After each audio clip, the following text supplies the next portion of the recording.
100 all-time. Top 100. Yes, sir. Nous sommes allègrement passés sous la barre des 40. Oui. Voilà. On est dans le top 40 et là ça va commencer à chauffer.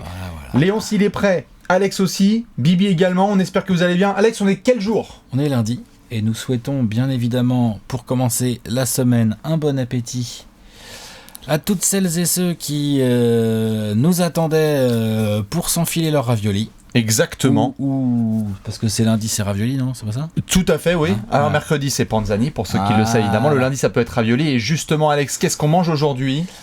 Qu'est-ce qu'on mange aujourd'hui Salade César. Ah ouais, salade César, toi ? Salade César. Ok, moi je vais arrêter avec les tartares. Ouais, mais bien cuire, un bien petit cuire paillard, le poulet. un petit paillard de poulet. Un petit paillard de poulet. On est sur une ambiance poulet. Y a-t-il Salade César, paillard de poulet, mariné un peu, tu vois, tu te fais mariner dans C'est bien. du citron, Bien sûr. des petites choses comme ça. Doucement sur le balsamique dans les salades César, après ça peut parfois un peu prendre le dessus. N'hésitez pas à nous dire comme d'habitude ce que vous mangez Exactement. aujourd'hui.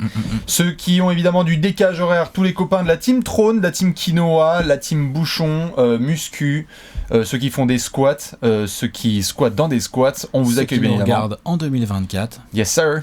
Parce que ceux-là ils sont en train de se dire mais n'importe quoi, Ils sont encore vivants. Déjà le concept, les mecs sont encore vivants. Non, évidemment, on est très content d'être avec vous. Comme vous le savez, depuis quelques semaines, on a dit fuck this shit. On va quand même reprendre le top 100 all time. C'est ça. La planète doit continuer de tourner et donc sur la chaîne préférée de ta chaîne préférée, eh bien, chaque lundi, on va continuer le top 100 all time pour aller jusqu'au numéro 1. On va voir si on va jusqu'au 1 ou pas. Peut-être qu'on fera une pause. Ouais. Une deuxième Exactement. pause. Ouais. On touche du bois non plus parce que j'aime pas ce genre de blague. Tranquillement. Qui va être séquencé par la suite. Comme vous l'avez vu aussi, on a déjà fait pas mal de jours. On vous remontrera le grand tableau avec les premières sélections des places 100 à 37. On repasse pas tous les noms en revue là ? Non, ça va. Les gens ont beaucoup aimé. Le comique de répétition, je pense que les gens ont grave apprécié. Mais non, évidemment, vous allez le voir. Donc, on va remettre les places après avec le petit clac-clap avec Léonce. Aujourd'hui, place 36, 35, 34. Comme tu disais, ça y est, on est bien dans le top 40. On va commencer à mentionner des noms qui ont bouleversé plus d'une enfance. Clairement. On va commencer à balancer des noms où des gens vont faire. Quoi ? Vont faire.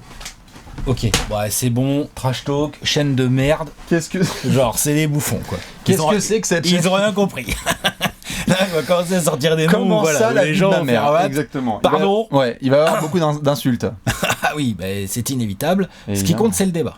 Tout à fait. Si possible, pas en majuscule. Après, en majuscule, ceux qui peuvent pas se retenir, tant pis, mais Bah, majuscule, idéalement ça. pas en majuscule. Oh, les majuscules ça va, mais tant qu'il n'y a pas des F, des P, des NTM quoi. Essayez de mettre un peu des majuscules en début de phrase et après les points voilà, notamment. Ça peut exactement. être pas mal. Donc en effet, soyez bien vigilants parce qu'il y a des gros noms qui vont sortir. N'hésitez pas comme d'habitude à prendre le wagon pendant qu'il passe devant chez vous puisque certains n'ont pas fait leur top 100 all time mais vous pouvez faire un top 50 et c'est déjà très bien. L'exercice, Alex on rappelle, est quand même toujours aussi intéressant. Ouais, mais surtout qu'en plus, il est évolutif. Non, mais c'est vrai. Dans le sens où, sincèrement, je pense que si je commence maintenant, Mais Giannis 105. je pense que c'est pas... dans l'ensemble, ça va être la même chose, mais je pense qu'il peut y avoir déjà des petites modifications. Bien sûr. Des choses où en le faisant, je dis ah ok, ouais, j'aurais pu faire ci, j'aurais pu ceci, j'aurais pu cela. Déjà, donc j'imagine même pas ceux qui n'ont pas du tout commencé à réfléchir et qui commenceraient maintenant. Forcément, t'as un petit décalage et en plus le temps que tu commences à réfléchir, il y a des trucs qui vont se passer et ainsi de suite. Oui. Donc bon, sans être forcément dans le cul de l'instant, je pense que c'est quand même important de capter ça, de capter que c'est un travail sur la longueur, que ça demande pas mal de recherche aussi, mine de rien. De l'objectivité, de la subjectivité, bien Ça, évidemment, c'est la base. comme d'habitude, une toute petite dose de subjectivité. Même le faire en groupe, entre copains, enfin bref, ceux qui l'ont. Si, ouais, c'est pas mal. Oui, mais C'est pas mal. Ça peut créer des scissions. sans alcool alors. Oui, sans revolver non plus. Ça peut être Sans pas mal. couteau. Sans coup de poing américain. Sans ce genre de choses. Voilà. Comme on vous l'avait dit lors des derniers épisodes, on va récupérer prochainement pas mal de vos questions pour en faire notamment une session peut-être un peu chargée. On récupérera des questions qui n'ont pas encore été posées ou qui n'ont pas encore été répondues. On pourra y répondre. Là, on se permet, Alex, vu qu'on est dans la reprise toujours, on attaque direct. Allez. Tu es prêt ? Bim. Vas-y. Bon, nous allons faire les places 36, Répétez 35 les et 34. Avant les tablettes, Alex, Léonce. Le gros tableau. Voici le tableau d'Alex avec les places 100 à 37. Un bon gros paquet de blasphème, comme vous pouvez l'imaginer. Tout de suite. Regardez-moi ça. Hein, pour ceux qui sont en train de faire la vaisselle, sachez-le, la semaine dernière, il a donc mis Karim Abdul-Jabbar en place numéro 38. Ouais, il y a des assiettes cassées. Là. Quoi ? Le mec s'est coupé la main avec un verre, là, tu sais. Nom de Dieu ! Nom de Dieu ! Et voici de donc le tableau de Bibi pour ceux qui ne l'ont pas encore vu. Place 100 à 37. Malheureusement, Mamie Joe Billy a dû s'arrêter en place 51. Bah, franchement, c'est déjà pas mal, hein. Franchement, Excuse-moi, mais bon. c'est déjà pas mal. Allez. Ceci est une tablette. Le mec qui est même pas titulaire. Ceci est un stylo. Qu'est-ce qu'il y a ? Rien, je me marre tout seul. Eh ben, c'est magnifique. Allez, Nous sommes en place 36, on ne perd pas de temps. Exactement. Le Place carnet. numéro 36. Le carnet, qu'est-ce qu'il dit ? Il dit... Ah. Ah oui. C'est l'heure. C'est l'heure de lui rendre hommage.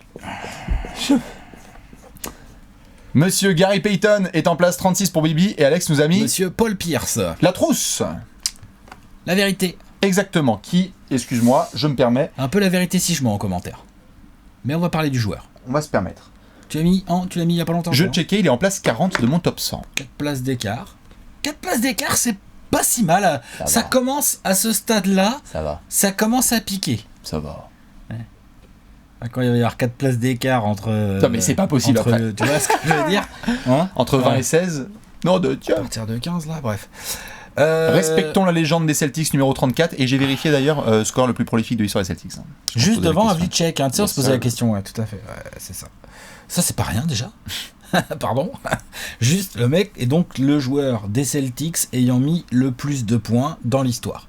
Alors évidemment, il a la longévité pour lui, hein, il a en tout, si je dis pas de bêtises, 19 saisons, dont 14 ou 15 peut-être au Celtics. 15. Une bonne grosse partie dans le Massachusetts, tout à fait. 15 au Celtics et après il a arrêté le basket tranquillement, il est juste allé mettre un ou deux game winners pour le compte des Nets et des Wizards et après il est allé en vacances à Los Angeles. J'ai appelé la fenêtre. pré-retraite, on dit. pardon. Ouais, comme dirait Chris Singleton, j'ai appelé le jeu. J'ai appelé le jeu. Ah la cool game, that's why they got me here, on en a parlé, tout ça. Je crois que c'était ton gars là, c'est pas ton gars Dennis Schroeder qui l'avait chambré, il lui avait dit ouais... Je ne vois genre- pas de quoi tu parles. Ouais, genre, tu joues, je suis sûr que tu prends mon perso quand tu joues à la console ou une connerie comme ça. Comment truc il lui comme avait ça. dit ça, non? Je sais plus comment il lui avait dit ça. Si, En ouais. gros, il si. avait fait comprendre, genre, retourne jouer à la console. En gros. C'est ça. Série gagnée par les Hawks. Voilà, exactement. Paul me Pierce permets. dans toute sa splendeur. Mais bon petit trash talker, Bien sûr. joueur très clutch. Moi, ce que je préfère chez Paul Pierce, clairement, c'est ses fondamentaux. Mhm.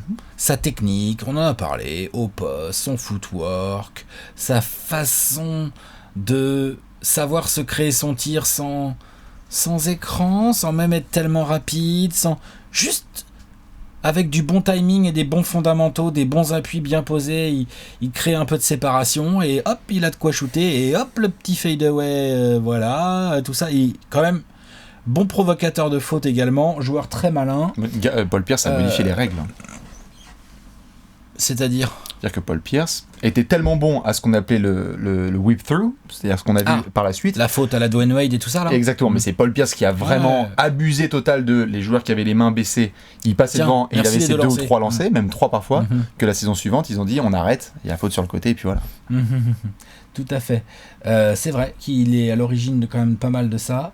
Faut pas oublier qu'il a quand même été fidèle et il a porté Boston dans un contexte de 98 sa draft jusqu'à l'été 2007. C'est pas non plus la fête. Genre, allez checker la liste des coéquipiers de Paul Pierce sur cette période-là. Bon.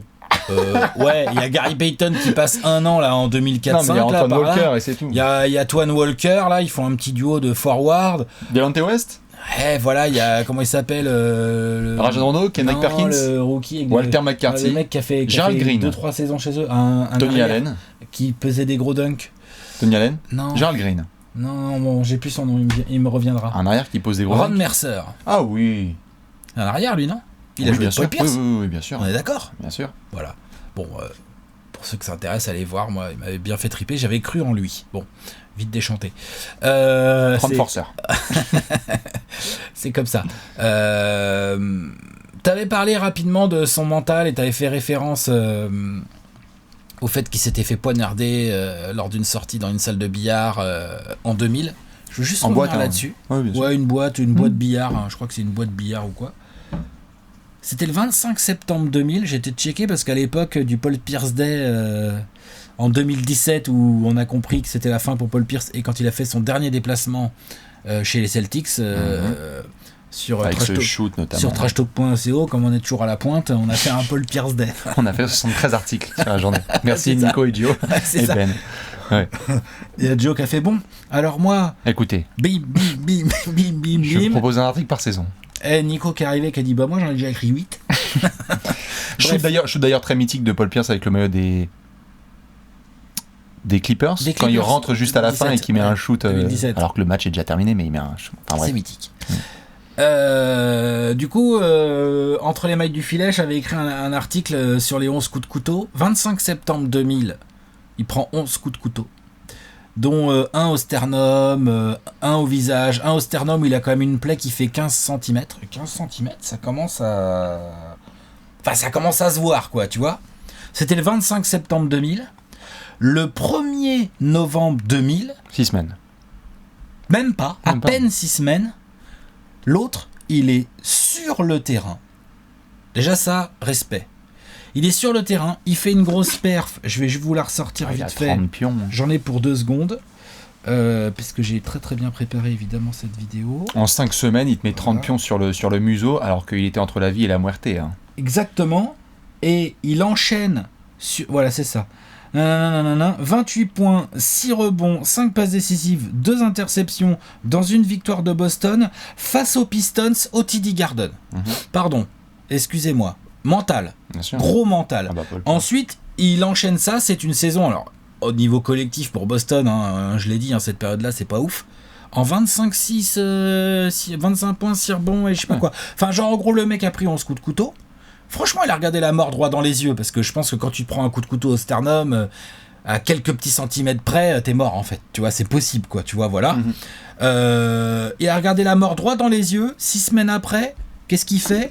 Il démarre une saison NBA, il déboîte ça bien comme il faut. Ah, bien sûr. Franchement, gros respect là-dessus, ou sur le mental de Paul Pierce. Alors évidemment, on se fout de sa gueule, parce que là, c'est vrai que, bon, en commentateur et tout, machin, mais... Faut pas oublier le joueur qu'il est, c'est aussi pour ça que je l'ai mis un peu plus haut que toi et devant quelques joueurs, dont notamment celui que tu as sur ta tablette là actuellement, auquel on va venir, qu'ils ont été coéquipiers. Parce que je trouve que Paul Pierce, c'est vrai que c'est embelli, son palmarès collectif est très embelli par le double trade de Danny Ainge à l'été 2007. Quand même. C'est aussi pour ça que je l'emmène pas plus haut. Saved by the GM. C'est aussi pour ça que je l'emmène pas plus haut, parce que sinon, dis donc, 26 000 et quelques points en carrière, titré, MVP des finales. Combien de fois il a été All-Star, ce garçon ? 10 fois All-Star. Bon, il est pas encore Hall of Famer, mais... Non, on y va encore. Bah, pardon. Voilà, quoi, c'est juste une question d'attendre qu'il soit éligible, quoi. Il doit y être l'année prochaine. Non, c'est bon, il est déjà éligible ? Ah, c'est bon. Ouais, c'est vrai que là, il y avait une petite cuvée aussi. Au moment où on parle, on sait pas quand ça va être, mais il y a une petite cuvée quand même un petit peu sérieuse, quand même. C'est ça. Duncan, Garnett, Kobe. Donc il a un titre, il est bagué, donc critère important. Il est plus de 10 fois All-Star, donc c'est quand même... Enfin, il est 10 fois All-Star, donc c'est sérieux. Il est MVP des finales l'année où il est bagué, donc il est quand même le gars, voilà. C'est une grosse série face aux Lakers en finale. Une série un peu hachée, c'est pas le plus beau basket de la Terre, cette série-là. Petit incident intestinal, d'ailleurs, pendant la finale. Ah, oui, mince alors. Obligé de prendre une petite chaise roulante, bah en même temps, pourquoi pas. Ça arrive. Tiens, Norbert, tu peux m'emmener au vestiaire ? J'ai super mal au genou là. Au vestiaire. Le tacos de ce midi m'a fait super mal au genou. Non mais reste pas la légende. Mais c'est une légende, et c'est une légende de la franchise la plus titrée de tous les temps. Donc oui, un peu sauvé par le JM, parce que sinon c'est vrai que s'il avait pas de titre dans sa besace, je pense qu'il serait plus loin dans mon top 100. Je pense que tu es d'accord. C'est ce que je disais dans le déplace à 40, c'est que Dominique Wilkins ou tu vois Clyde Vince Drexler. Carter, Dominique Wilkins, il est avec eux s'il n'y a pas le titre de 2008. Donc voilà, donc moi je l'ai mis 36e. Très bien, bien sûr. Je voulais mettre 34e pour la dédicace, mais je pouvais pas. Ouais. Pour certains, ça peut passer en effet. J'imagine que certains l'ont mis plus haut, tout à fait. On est dans le même range. Pas trop quand même. Il y a 4 places de différence, mais tu as quand même le sentiment, comme j'avais parlé là et comme tu l'as souligné, il y a quelle est la saison dominante de Paul Pierce sur l'ensemble de la NBA ? Existe-t-elle sur du début à la fin de la saison? A-t-il les saisons de Prime MVP? Individuel peut-être, mais il n'avait pas les bilans collectifs qui allaient avec. C'est ça. Donc malheureusement, compliqué. C'est un peu compliqué, tout à fait. Pour ceux qui veulent le regarder, il est disponible notamment sur YouTube. Il y a le Beyond the Glory de Paul Pierce, puisque tu parles de l'incident avec. Tout à fait. Avec ce fameux coup de couteau. De toute façon, les Beyond the Glory, franchement, je recommande. On parle souvent des sorties for sorties, mais les Beyond the Glory. Beyond the Glory foncez dessus évidemment. C'est quand même du lourd. Hein. Tout à fait. Pour ceux qui ne le savent pas, évidemment, comme c'est détaillé aussi dans cette story des coups de couteau. Paul Pierce vient de Californie, débarque à Boston, ne sait pas ce que c'est que ce temps de merde dans le Massachusetts. On lui prête une veste en cuir, il la porte notamment, c'est elle qui va en partie prendre les coups de couteau, ce qui l'aide pas mal aussi dans tout ce drame. De toute façon, 11 coups de couteau, non mais, forcément si ils ont... torse-poil, voilà, c'est ça, à un moment donné, ils n'ont pas tous été... fatidiques, parce que sinon ça devient très très compliqué. Oui, et il leur raconte aussi le fait que, coup de chance, la boîte est aussi pas très très loin d'un hôpital. La story aurait peut-être été différente. Et j'imagine, je n'ai pas la chronologie, mais je crois que c'est quelques semaines après, quand tu parles de ces matchs-là, qu'il a un déplacement de retour à Los Angeles et que Shaquille O'Neal dit, les gars, temps mort, this is la vérité. C'est surnom du Shaq, quand même, Monsieur Paul Pierce. Combien de surnoms il a donné, lui? C'est ça. De toute façon, on va parler de lui au prochain épisode. Eh bien, il n'a pas... Eh bien, il n'a pas donné le surnom de The Glove, le Shaq. Il aurait pu. Et il aurait été le genre. Hein. Bien sûr. Il parle bien de The Glove, par contre, The Shaq. Hein. Tout à fait. Il en parle très bien. You meet him in the mall. I give you that pay. Gary Payton est 36ème de mon top 100 all-time. C'est l'heure de lui rendre hommage. Alors, évidemment, le classique de cette chaîne YouTube. Je suis très surpris, là. Non. C'est vachement bas, là. Non. Moi, je l'attendais pas avant le mois de... Maintenant, c'est quel mois maintenant? Septembre. Avant le mois d'avril. Non, il faut un moment reconnaître, juste de manière objective, plusieurs choses. Déjà, le fait qu'il est devant Jason Kidd, on va pouvoir en discuter. Tu l'attendais pas, celle-là. Bah, écoute, Gary Payton, tu en as déjà bien parlé. Non, sur les mêmes critères dont on vient de parler avec Paul Pierce, il y a des saisons qui sont très très belles de Gary Payton. Juste, ce qui fait qu'il n'est pas plus haut, c'est notamment le fait que... C'est pas MVP. Pas de MVP aussi, et en grande partie ça, le fait que la bague qu'il remporte avec Miami, très jolie, mais elle n'est pas une bague de... Il est important hein, dans le titre du hit en 2006. C'est une bague de role-player important. Mais c'est ça, mais c'est une bague de role-player. Par contre, je ne peux pas le mettre plus bas parce que... Enfin, pour ces raisons, je ne peux pas le mettre plus haut, et je ne peux pas le mettre plus bas parce que la liste des joueurs qui sont à 20 000 points à 8 000 passes. En l'état actuel, en attendant les deux fous de Houston, il y a quand même que LeBron et Oscar Robertson dedans. Et après, il y aura quoi? Harden, Westbrook. Il y aura Harden, Westbrook, il y aura Giannis, et puis voilà. Trae Young, peut-être. Des gars comme ça, Luka Doncic, tout à fait. Il y a du monde. Nikola Jokic, peut-être. Ça arrive. On sait pas, ça arrive. C'est comme ça. Mais oui, pour l'instant, il n'y a pas grand monde. Mais il n'empêche qu'à l'époque, d'être un meneur, dans les années 90 et début des années 2000, comme tu en as parlé, son année de prime, vraiment, qui a 24 points de moyenne, avec des assez bons pourcentages à 3 points, d'être un meneur qui met quasiment 25 points de moyenne, c'est une rareté. À l'époque. On vient de passer d'une décennie où le max du scoring, c'était limite Tim Hardaway. Je dis, on peut avoir d'autres exemples dans les années 90 de meneurs. Tally Porter est monté assez long. 22-23, Kevin Johnson, 22-23 aussi, c'est ça, j'imagine. Tout à fait. Checker, mais sinon, on est quand même sur des standards assez bas. Ah ouais, c'est les meneurs gestionnaires, hein. C'est un autre délire. Hein. Et donc, il y a une expression que tu utilisais quand tu parlais de Gary Payton, que je trouvais très bonne, qui était notamment le fait qu'on parle souvent de son trash talking. Et je trouve que parfois, en effet, on parle un peu trop de son trash talking et on parle un peu trop de sa défense, mais l'attaquant. Je veux dire, Gary Payton, pour mettre autant de points, personnellement, je ne connais pas en l'état de meneurs qui ont mieux joué dos au panier. En termes de j'enfonce mon défenseur et je mets des gars en prison dans mon dos parce qu'en fait je vais tout le temps connaître les angles et essayer de marquer. Ça double beaucoup moins qu'aujourd'hui quoi. Tout à fait. Mais c'est vachement intéressant parce que c'est tellement compliqué à comparer. Eh oui, bien sûr. Qu'aujourd'hui, un meneur comme ça qui te fout tout le temps la race à ton meneur, il y a un moment donné tu vas viens dire doubler et bien sûr. Bah, tant pis, le pivot il a qu'à chuter à 3 points. Hein. Tout à fait. Mais le fait est que quand je vois Gary Payton qui dans une ère de pivot ultra dominant arrive et vient baquer et part de sa ligne de fond jusqu'à la ligne de fond adverse et ensuite d'un marqué au poste, on ne met pas 20 000 points sur un coup de chance. C'est un excellent attaquant qui a rendu fou énormément évidemment d'attaquants grâce à sa défense. On parlait des coéquipiers. Paul Pierce a eu, vu qu'on vient d'en parler, la chance d'avoir l'arrivée d'un Kevin Garnett, d'un Ray Allen et d'autres gars, etc. Gary Payton, il a eu Shawn Kemp dans son prime. Pas mal. C'est pas mal. Detlef Schrempf. Tout à fait, c'est bien, R.C. Hawkins et d'autres gars aussi, Frank Brekowski et d'autres classiques. Sam Perkins. Bien sûr. Il y a surtout eu Dwayne Wade et Shaq après. Mais voilà, mais après, le difficile pour lui de monter plus haut quand on sait qu'il a eu que ça, entre guillemets. Il y a des très belles saisons avec Seattle. Et souvent d'ailleurs, on oublie que Seattle fait des saisons entre 55 et 63 victoires. Ce sont des poids lourds. Le problème qu'il a, c'est que ces saisons-là, il a du Barkley, du Malone, du Jordan, MVP, quoi. Oui, compliqué pour lui. Tout à fait. Et que même tout à fait. Et c'est pour ça qu'aussi j'en parle objectivement, c'est que je ne peux pas enlever à Gary Payton que série contre Denver, ça choque. Série d'après contre Phoenix, je crois, ou les Lakers, ça choque aussi. L'année suivante, je crois, c'est donc 95. J'ai pas sous les yeux puisque Denver, c'est 94. C'est ça. Et là, pendant 2 saisons consécutives, on a cette espèce d'étiquette sur Seattle, qui est une équipe extrêmement forte en saison régulière. George Karl, le tatouage est là. Mais après, une fois qu'on arrive en playoff, ils sortent au premier tour. Je veux dire, ça se passerait aujourd'hui, on serait en mode comme on a pu le voir avec Toronto, Choke, etc. Ça a été très dur pour son image. Ouais, là où ils ont, entre guillemets, peut-être raté un coche, c'est en 93 ou au Game 7 contre les Suns. Contre les Suns.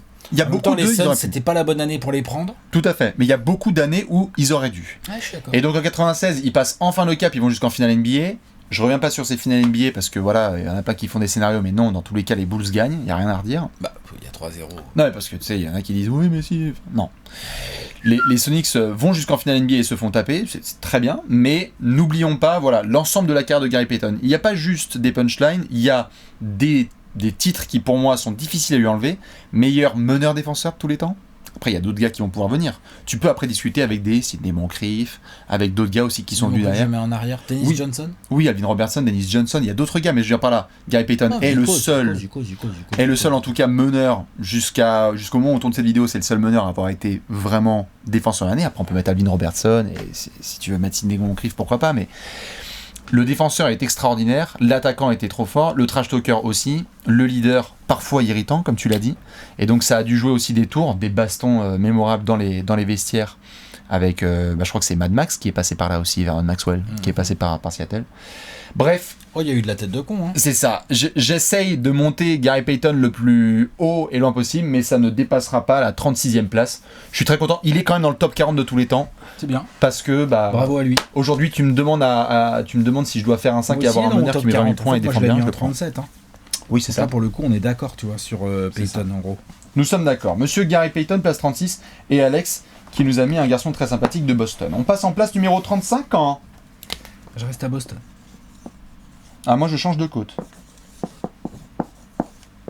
Et donc c'est un peu haut pour Kevin Garnett. Qui tu nous as mis, Alex ? Ils sont tous en train de stresser là. Oh putain. Bob with the Cousy. Bob Cousy. Rick Barry.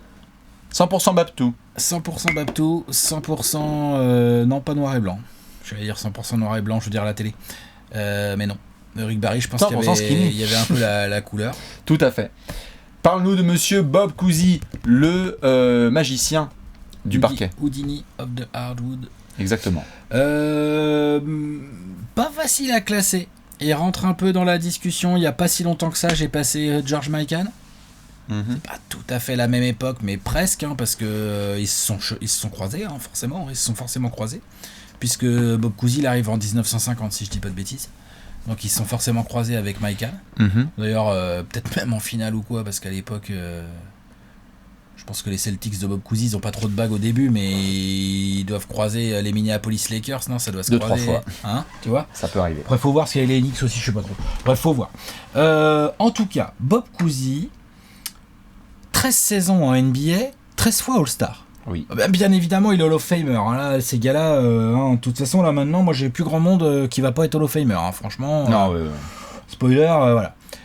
8 fois, il a été meilleur passeur de la saison. Voilà, pardon. 13 saisons, 13 fois All-Star, 8 fois meilleur passeur. Donc déjà, ça vous situe un peu le bonhomme. Il a quand même eu 6 titres en 13 ans, donc bon, voilà. Il a pas de peau, hein. Il s'est arrêté en 63 et les mecs en ont enfilé encore quelques-uns derrière, mais bon, c'est la vie. Hein. 5, c'est ça. Il y en a un pour les Sixers, c'est tout. 69 et ils ont lâché en 67. C'est ça. Ouais, c'est ça, encore 5. Il en a raté 5. Mince alors. Joueur pionnier dans plein de domaines, joueur précurseur dans plein de domaines. Déjà, pour le côté all-around meneur, on oublie. Parce qu'évidemment, Houdini of the Hardwood, le mec faisait des passes, le mec avait une putain de vision du jeu. Il a déjà fait, je crois, son record, c'est 28 passes en un match. Triple main droite. Par contre, en termes de handle, on n'est pas sur du Kyrie Irving. On est sur un style un peu différent. 28 passes, tu disais 28 passes, une fois, il a fait en un match. Mm-hmm. Bon, sachant que le record c'est 30, ça commence à un petit peu sérieux. Le nombre de fois où en playoff il a claqué 20 passes d'ess, allez voir, franchement c'est un peu sale. Joueur très collectif, joueur qui pense évidemment au groupe d'abord. C'est un joueur trop important dans l'histoire en fait. Du coup je l'ai mis là. Et je vois venir celles et ceux qui vont me dire genre oui mais intrinsèquement comment tu peux le mettre devant Gary Payton et tout. Oui c'est possible, en 1 contre 1 il y a moyen que Gary Payton mette sa race à Bob Cousy ou Westbrook ou Harden ou plein d'autres gens que j'ai mis derrière, Tony Parker, Steve Nash, il y a moyen. En attendant, historiquement parlant, merde quoi. Stop. Genre il est très très haut dans la hiérarchie et des meneurs, et dans le top 100, sans oublier qu'en plus, là parce que je suis dans le historiquement parlant, on parle quand même du premier président du syndicat des joueurs. Bon.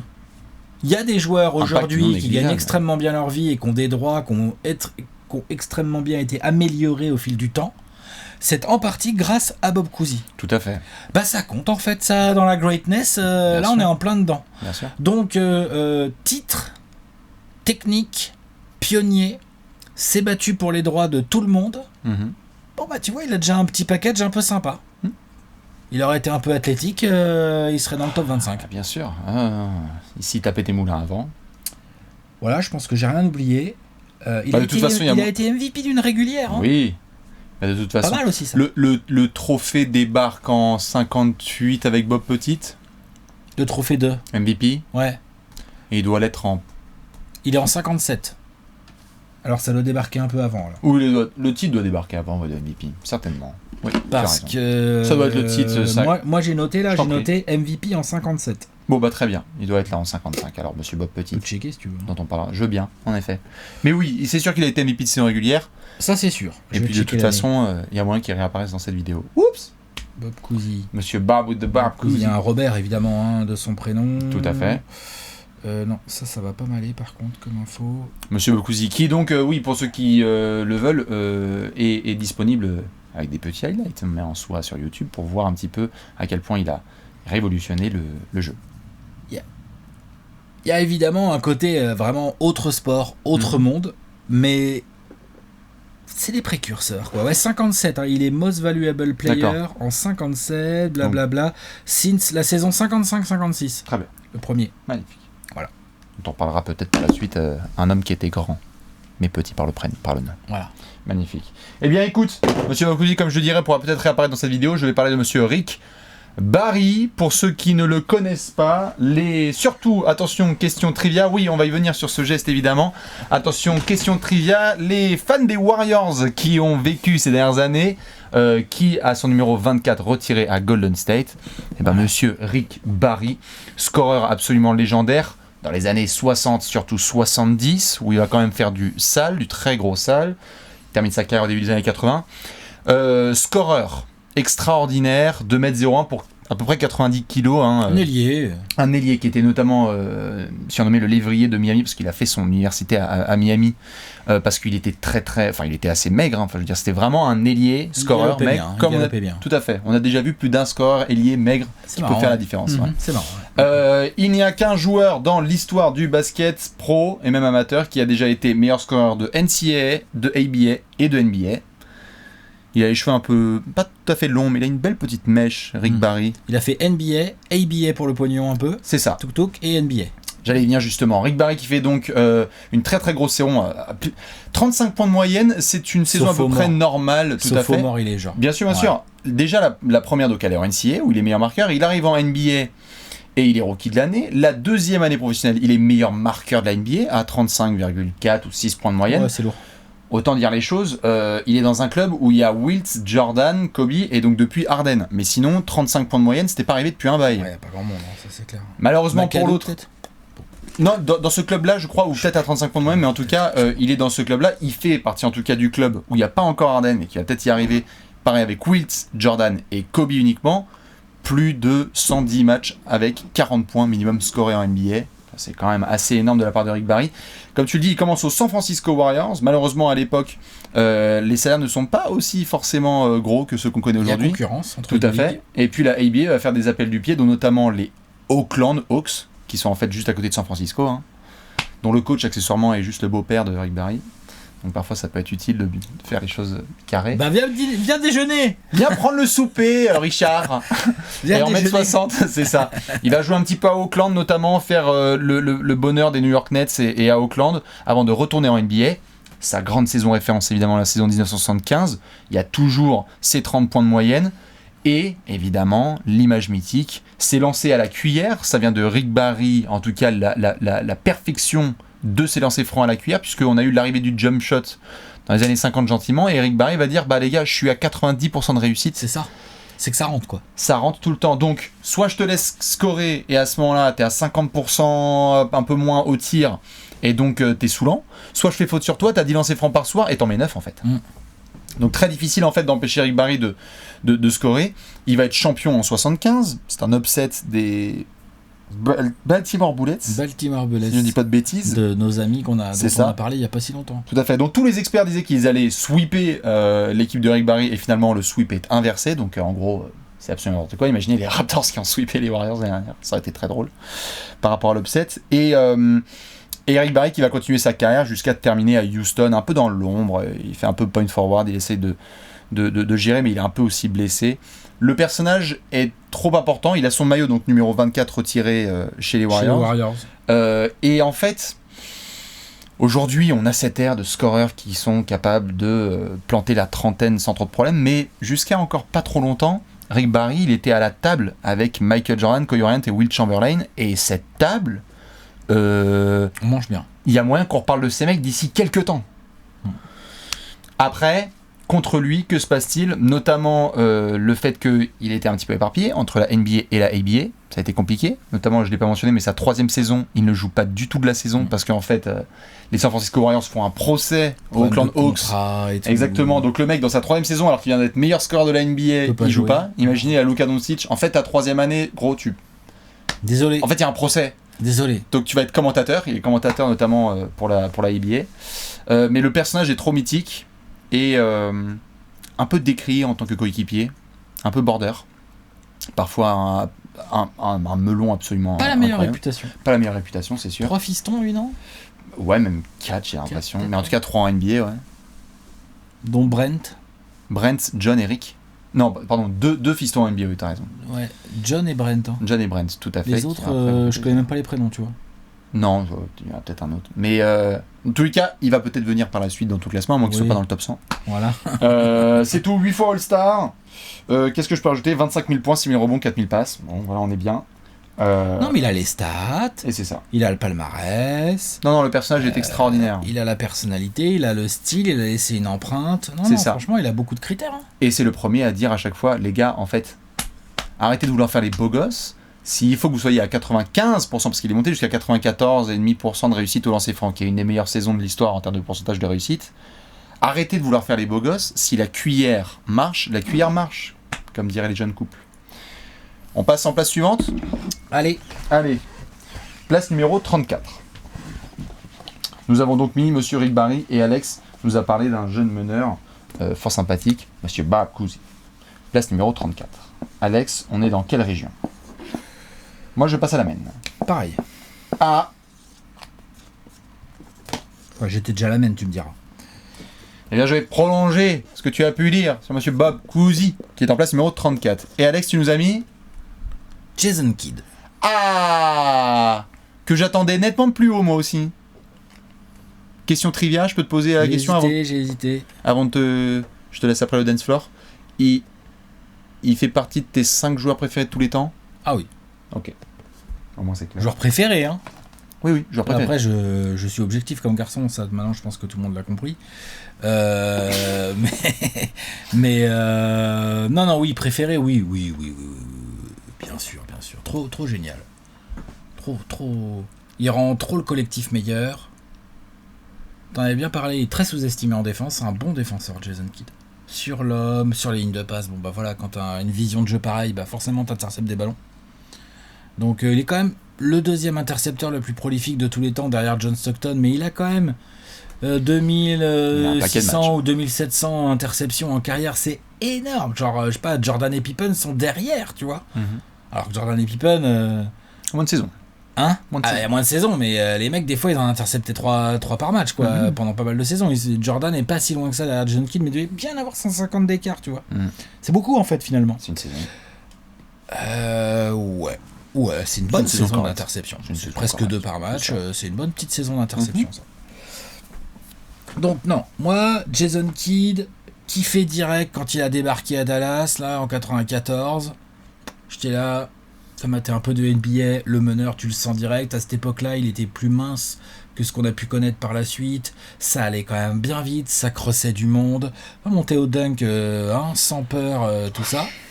Et puis très vite, il est devenu le Jason Kidd que j'ai adoré, c'est-à-dire cette espèce de meneur qui... Alors ouais, pas de shoot. Au début, pas de shoot, et puis après, c'est devenu respectable, on va dire. Oui. Mais bon, c'est clairement pas sa qualité première, comme tu l'as dit d'ailleurs à l'époque, tout à l'heure, quand on a parlé l'autre jour. Et ici il aurait pu marquer plus de points, clairement, s'il avait eu un meilleur jumper, c'est évident. Maintenant, il aurait peut-être pas été un aussi bon passeur. C'est quand même un mec qui a sorti des passes qu'on n'avait pas vues avant, quoi. À un moment, ça compte, ça, quand même. C'est un mec, quelle que soit la situation, il trouve la passe. Et donc, il y a vraiment des trucs qui faisait penser à Magic ou à Pete Maravich, des déviations de volée là complètement géniales.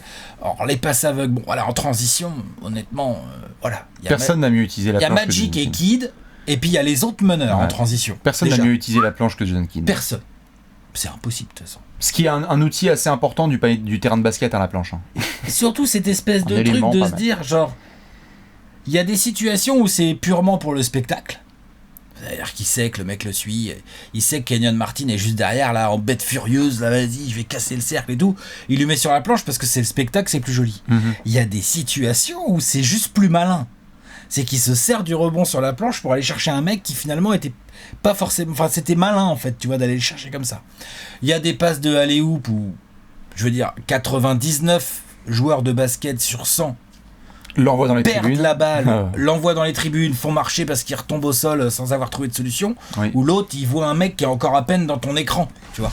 Donc ça déjà c'est très impressionnant. Ensuite il y a l'utilisation des deux mains, c'est-à-dire que comme tous les grands passeurs, lui la main gauche, la main droite, à deux mains, avec rebond, pas de rebond, je te regarde pas. Enfin, ouais, c'est un génie du jeu, c'est un génie de la passe. Comment dire ? Je pense qu'il a influencé beaucoup plus de gens que ce qu'on croit en fait en termes de jeu pur et de façon de gérer un match. Mine de rien, il a 2000 passes d'avance sur tous les autres mecs en termes de passeurs prolifiques, et pourtant des mecs qui ont fait des saisons bien longues, Mark Jackson, Steve Nash, il y a bien 2000 passes d'écart, là c'est beaucoup, c'est pas comme les interceptions. Bien sûr. Là ça commence à... C'est 2 saisons. Deux saisons, plutôt presque 3. Oui. Donc non, 10 fois All-Star, 5 fois meilleur passeur. Il a été titré en 2011 avec dire que c'est correct. Un bon gros role-player, titulaire. Évidemment, pas première option du tout, parce que parce que t'as Dirk Nowitzki dans ton équipe, t'as Judd Terry qui sort du banc. Sean Marion, et tout ça. Ian Mahinmi. 9 fois dans la All Defensive Team. Oui. Mine de rien. C'est pas mal en fait. Comme Gary, tiens, je crois. Je crois, ouais. Donc c'est. Partage ça, oui. Garçon sérieux. Voilà, je pense que t'en avais bien parlé. Pour moi je l'ai mis 34e. Je le mets devant Bob Cousy. Je le mets devant Paul Pierce. Je le mets devant Gary Payton. Je le mets devant Westbrook pour l'instant. Je le mets devant James Harden pour l'instant. Je le mets devant Steve Nash. Pour toi aussi d'ailleurs. Oui. Si oui. Il peut y avoir une discussion. Ouais. Les mecs se sont partagés le passing pendant presque une période de 10 ans. Mais je le mets pour moi c'est les goûts. Et pareil. Pour moi c'est les goûts et les couleurs. Attention. Ouais, c'est les goûts et les couleurs si tu ménages devant. Mais en tant que juste joueur. Ah ouais. Pas moi. Non mais je veux dire par là. Je veux dire, non, ce que je dis simplement, c'est que si tu mets Nash devant Kidd, c'est que pour moi, tu préfères le joueur. Mais sinon, objectivement, c'est pour ça qu'on met tous les deux Kidd devant Nash, c'est que le mec est juste plus complet. Ouais. Et a eu parfois aussi plus de chance, mais juste sur la carrière globale, est plus complet. Plus complet. Putain, je veux dire, 2 fois, il emmène en finale les Nets. Allez voir la composition de l'équipe. Soyez pas surpris si vous connaissez pas les joueurs. Allez voir qui c'est le coach aussi. Ça va, Byron Scott. C'est un miracle. C'est bien. Allez voir la concurrence. Il tient pas si mal tête. Il tient pas si mal tête aux Spurs. Hein. Oui, c'est pas mal. C'est pas si mal. Hein. Non, bien sûr. C'est la conférence Est qui est drôle à l'époque. Il a quoi ? C'est quoi sa raquette ? C'est Jason Collins, Kenan Martin. Oui, c'est ça. Keith Van Horn. Todd McCullough et Keith Van Horn. Faut jouer Tim Duncan. Hein. Tim Duncan de 2003. Hein. Ça va. Bon, d'ailleurs, ça c'est mal fini. Hein. Ouais. Mais il tient pas si mal tête. Hein. Est-ce que Kidd peut, sur la durée, prendre des places s'il se rattrape au niveau de sa carrière de coach? Parce que là, on n'en a pas parlé, moi j'en avais parlé un tout petit peu sur mon spot. Je veux dire, ça nous impacte parfois quand on voit des grands joueurs qui deviennent de grands entraîneurs. Là, pour le moment, il y a eu des choses pas mal, parce qu'on le critique pas mal, mais l'évolution de Giannis, elle est aussi due en partie au culot qu'a eu Jason Kidd. Sa seule saison honnête, finalement, ils vont en demi-de-conf. Hein, ouais, bon, ça. Ouais. Je dis pas que c'est terrible, mais c'est pas non plus minable. Ouais, tout à fait. C'est ça que je veux dire. Mais sa première. Hein. Tout à fait. Le culot de dire Giannis, si, il va jouer meneur, ça c'est Jason Kidd. Si je dis pas de bêtises. En tout cas, dans le développement, tu vois que quand Kidd part, Giannis est genre. Il l'a bien aidé. Hein. Bon, aujourd'hui, je pense qu'il est content. Mais. C'est autre chose. Il faudrait que Jason se rattrape là-dessus et ferme quelques bouches parce que le joueur semble trop intelligent sur le terrain pour ne pas le traduire sur le banc. Ouais, mais regarde Magic. Pas pareil quand même. Bah, c'est pas pareil, c'était comme un joueur un petit peu intelligent sur le terrain quand même. Pas le même égo. Ouais, tu sais que. Ah bah attends, c'est pas dit qu'il n'avait pas d'égo. De toute façon, passe pas toutes les portes. Hein, là, dans le top 50, il y a peu de mecs qui passent pas la porte. Hein. Bah si, il y a Steve Nash. Ouais, bah. Oh, Steve Nash, ça doit aller. Oui, bien sûr, mais bon, il faut. Tout à fait, mais je veux dire, Jason Kidd. Non, qu'il nous fasse une bonne Jason Kidd, moi je peux pas le mettre plus haut parce qu'à un moment donné, scoring, déjà. Désolé, mais très bon scoreur, mais pas assez de shoot. Tout à fait. Il scorait très bien en transition, très bien en pénétration, fort main gauche, main droite, très malin à ce niveau-là et tout. Le spectacle est incroyable, mais donne-moi un petit jumper et donne-moi quelques petites saisons à 22 points par match de Jason Kidd. Mm-hmm. Déjà, pas impossible qu'il pêche un MVP. Du coup, et ça change tout. Bien sûr, potentiellement, bien sûr. C'est pas impossible en tout cas. Ouais. Il a été dans la course de ouf en 2002-2003. Hein. Ouais. Il est là. Hein. Il réussit à faire une carrière exceptionnelle dans cette ère précise, entre 95 et 2013, quelque chose comme ça à peu près, à la carrière de Kidd. 2013, 14, ouais, truc comme ça avec les Knicks. 11, 12, je sais plus. Quand il termine avec les Knicks de Rachid Wallace et compagnie. Mais non, oui, t'as raison, ça va être 13. Mais Jason Kidd dans l'ère actuelle. C'est-à-dire que si Jason Kidd avait eu aussi son jeu, où on demande aux meneurs notamment d'être plus en pénétration, en agressivité, qu'aurait pu donner Jason Kidd, peut-être un peu moins de shoot, un peu moins d'adaptation, mais en tout cas, il y aurait eu des saisons à la...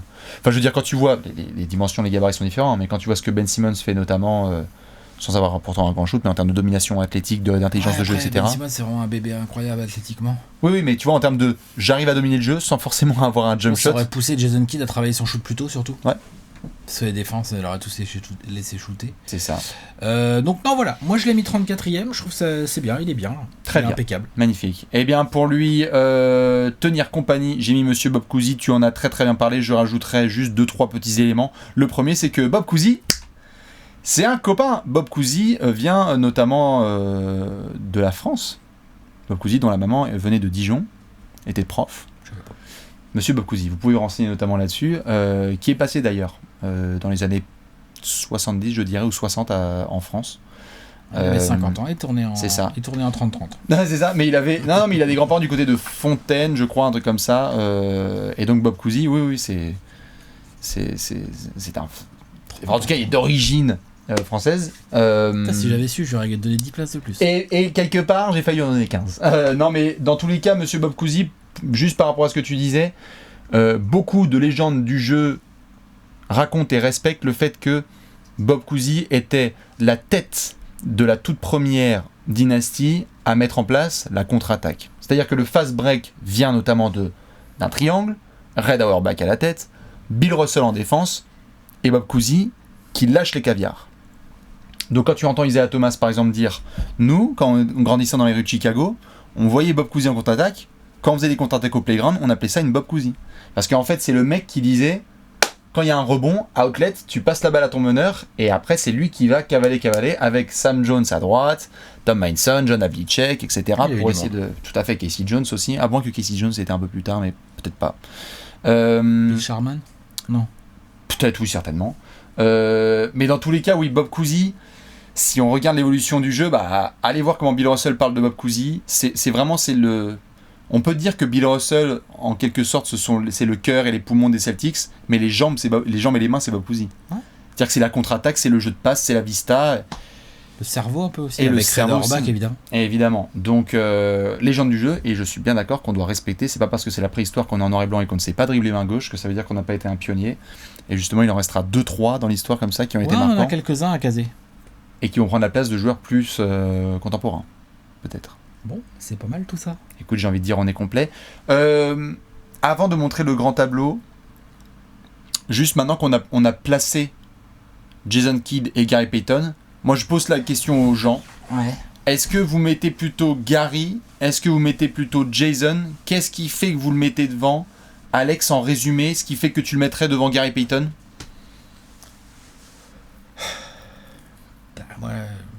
Le cœur ? L'alcool ? Moi, oui. Mais l'alcool, je pense que Jason est devant quand même. Hein. Ah oui, bien sûr. Non, je disais toi. L'alcool. Ah, non, pas moi. Qualité de passe.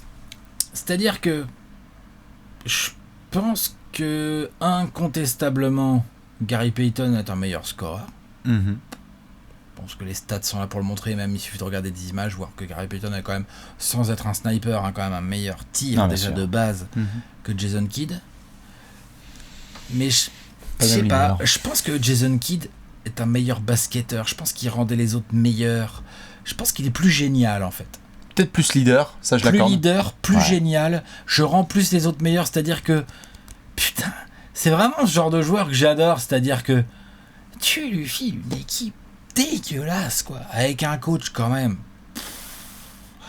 loin d'être ouf, et l'autre, et voilà, et c'est pas un problème, et vas-y qu'on te fasse un jeu attrayant en plus, hein, dans la conférence S du début des années 2000, sachez que c'était quand même pas si simple que ça. Oh, c'était... allez voir la concu quand même. La concu était pas ouf. Ah non, ça je suis d'accord.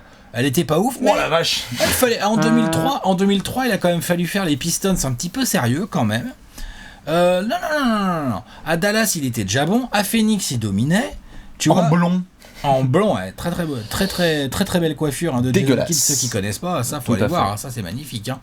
Donc non, pour moi, beaucoup plus génial, beaucoup plus leader, beaucoup plus QI basket que Gary Payton. Sur la polyvalence, je veux bien le donner. Leadership, pourquoi pas. Polyvalence, ça dépend ce que tu veux. Ça dépend. Moi, je pense que ça se bat. Non, je veux dire sur le côté triple-double, tout ça. Mais après, oui, triple-double, mais après, ça s'équilibre tout à fait parce que tu as tellement de polyvalence de la part de Gary Payton. C'est vrai que j'en ai même pas trop parlé. L'autre, il a fait. Il avait. What 1000 t'inquiète, je les avais placés. J'avais dit qu'il était genre 3ème ou un truc comme ça. Un truc comme ça all time. Bon, moi, évidemment, il y a le cœur qui fait que je dois mettre Gary Payton devant. Il y a le côté aussi juste Jedi Padawan, quoi, en fait. En tout cas, quand Jason Kidd parle de Gary Payton, comme je disais, qui ont grandi du côté d'Oakland. Normal, c'est son grand frère et tout ça. Ils ont quoi ? Combien ils ont d'écart, ces mecs-là ? Pas grand-chose. Hein. 5-6 ans, peut-être 4-5 ans, un truc comme ça, tout à fait. Ouais. Mais très bien. Et je dis pas que c'est parce que tu es plus jeune que tu n'as pas le droit de passer le mètre. C'est pas ça. C'est simplement qu'il y a une espèce de déférence de Jason Kidd sur Gary Payton quand il en parle, parce que c'est comme s'il avait appris à faire ses armes avec lui, parce qu'il s'était fait tabasser tout terrain par Gary Payton, que ce soit à Oakland ou dans ses débuts NBA. Et j'ai le sentiment que Gary Payton est bizarrement sous-estimé dans l'histoire de la NBA. C'est-à-dire qu'il est apprécié pour des choses qui sont très réductrices, juste le trash talking ou juste la défense. Et que Jason Kidd est souvent célébré par un jeu qui était peut-être plus spectaculaire, plus génial, et que souvent ça va prendre le dessus. C'est-à-dire qu'un joueur qui fait un peu plus le show peut parfois plus faire kiffer les gens, et donc sembler meilleur. Et là-dessus j'ai un peu du mal, parce que dans les fondamentaux purs, parce que Gary Payton, il parle beaucoup, on se dit ouais c'est un joueur de playground, etc. Mais non. Quand tu vois Gary Payton jouer, ça pue la science du jeu et le QI de basket. Ça, je suis d'accord. Par contre, dans les fulgurances, c'est clair que c'est ça aussi qui fait Kidd. C'est qu'il y a quelques fulgurances où tu le vois, quoi. Genre, même quand tu regardes ne serait-ce que les highlights, tu vois bien les commentateurs sur la... Attends, qu'est-ce qu'il fait? Oh putain, trop bien joué. Tu vois, genre... Parce que c'est que lui qui a vu, quoi. Parce que c'est plus spectaculaire que de bien défendre un joueur sur 23 mètres du terrain. Spectaculaire, quoi. Et aussi parce qu'il y a que lui qui a vu.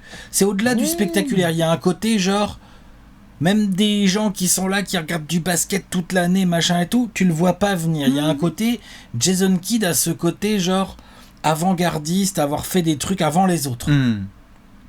S'il y a un meneur qui défend aussi bien et score autant que Gary Payton, présentez-le-moi. Et c'est ce qui fait que je le mets devant. Mais après, c'est pour ça que je pose la question. Hein. Il y a du pile ou face. Hein. Il y en a qui vont mettre Kidd, il y en a qui mettent Nash. Hein. Tu le mentionnais. Si tu mets, c'est un peu la figure que disait Reggie Miller. Si tu mets Jason Kidd, Gary Payton et Steve Nash au bord d'une falaise, no disrespect, qui tu pousses en premier? Moi, malheureusement. Ou au moins tu dis au revoir, peut-être pas falaise et tout. Ça va les faire blader. Ouais. Mais tu mets. Ouais, si t'as Jason Kidd, Steve Nash et Gary Payton sans chasuble qui sont au playground, qui tu choisis en premier? Tu prends Jason Kidd. Ouais. Je prends Gary Payton, j'avoue. Et donc tu vois, c'est très bien, c'est qu'il y a vraiment... Il y a des gens qui vont prendre Steve Nash. Ouais. Sur une ère moderne ou sur l'ère, etc. Mais dites-nous justement qui vous prendrez entre ces deux meneurs. Il y en aura d'autres qui vont arriver dans le top 100 all-time. On va montrer le grand tableau? Allez, on y va. Léonce, voici le tableau d'Alex qui tu nous as mis en place 36, 35, 34. 36 Paul Pierce, 35 Bob Cousy, 34 Jason Kidd. Magnifique. Ça se remplit, hein. Tout à fait. Et voici mon tableau. En place 36, vous aviez JP, Gary Payton. En place 35, monsieur Rick Barry. Et en place 34, Bab with the Cousy. Nous allons rentrer bientôt dans le top 30. C'est irrespirable. Ça rigole plus. On va commencer à rentrer sur les noms de Hall of Famer. Peut-être revoir certains choix, moi d'ailleurs. Oui. Ça suffit les blasphèmes. Surtout partagez-nous vos avis sur ces positions. On se retrouve lundi prochain pour un nouvel épisode du Top 100 All Time. Mouillez-vous bien la nuque. On rentre bientôt dans le top 30. Dans le top 30. Le top 30. Le top 30. À la semaine prochaine. Des bisous.